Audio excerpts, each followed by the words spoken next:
حضرت عمر کے زمانے میں نا ایک نوجوان تھا، نیک تھا، مسجد جایا کرتا تھا رات کو. تو مسجد جا رہا تھا تو رستے میں ایک عورت نے دعوت گناہ دی. ابن عساکر نے اس کو لکھا ہے. تو نوجوان تھا، خواہشات تھی، کچھ طبیعت مائل ہو گئی. ابھی ادھر جا ہی رہا تھا کہ کسی نے آیت پڑھ دی، والی من خاف مقام ربی جنتان، جو رب کے سامنے کھڑے ہونے سے ڈرے گا اللہ 2 جنتیں دے گا. واقعی ڈر گیا، وہ واقعی ڈر گیا. اتنا ڈرا کہ بے ہوش ہو کے گر پڑا.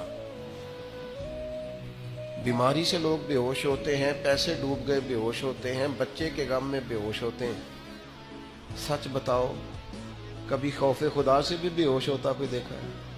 ہمارے ہاں تو روز مرہ ہی نہیں ہے بھائی. اور بڑی باتیں ہیں بے ہوش ہونے کی، ڈرنے کی، غش کھانے کی. بے ہوش ہو کے گر پڑا. بوڑھے باپ کو کسی نے بتایا بچہ بے ہوش پڑا ہے. اٹھا کے گھر لائے. گھر لا کے کہا بیٹا کیا ہوا؟ نوجوان ہے، چڑھتی جوانی ہے، پر پاکیزہ بڑی ہے. کہنے لگا ابا جی گناہ کی طرف چلا گیا تھا، پر میں نے آیت سن لی جو اللہ کے سامنے کھڑے ہونے سے ڈرے گا رب 2 جنتیں دے گا.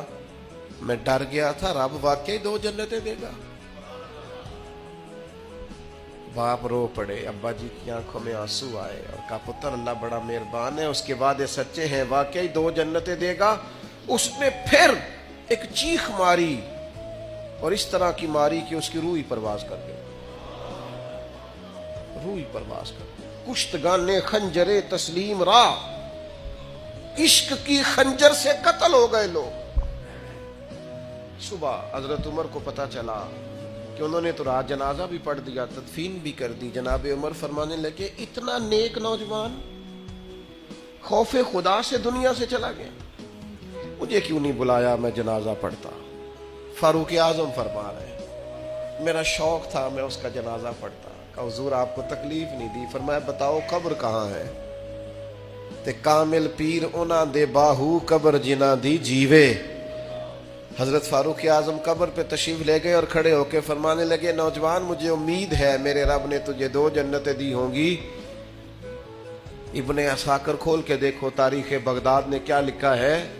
حضرت سیدنا فاروق نے فرمایا امید ہے 2 جنتیں دی ہوں گی. قبر کے اندر سے بولا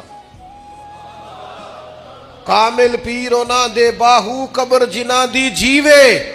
قبر کے اندر سے بولا. کہنے لگا حضور امید والی بات نہیں، رب کے وعدے سچے ہیں، اس نے واقعی مجھے 2 جنتیں عطا فرمائی. 2 جنتیں دی ہیں، میں نے اپنے مالک کو راضی پایا.